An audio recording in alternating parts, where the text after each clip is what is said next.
What I found is when I do a destination project, I'm in the role of an orchestra leader, and you're working with a lot of different disciplines and helping to shape a vision. I think what I've discovered as we have gotten involved in media is that it's very easy to get pigeonholed, and then you're operating from a very different circumstance, depending if you're working directly with the owner, in which case it's very similar, or if you're working within a team and you have a designated role. And what I found is actually where I think there's a broader understanding and a wider number of disciplines. There's also kind of commoditization that's going on in design that I think is dangerous because it diminishes what the designer's role and responsibility is.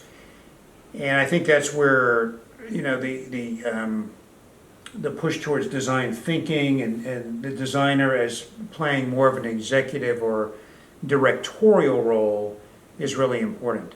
There's a danger now where there are many different disciplines, but there's a tendency to pigeonhole and commoditize different roles. And I think it's exceedingly important to have, in order to have successful collaborations, there needs to be a directorial role in terms of the overall design vision. The client sometimes plays that role, but not often.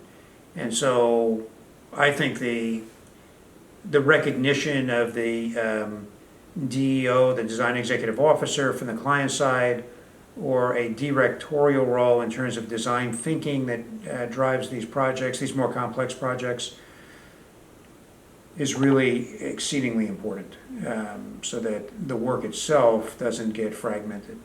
To maintain a vision, to maintain the focus of what is it that you're doing, and don't get lost in the value engineer, and then at the end you have nothing.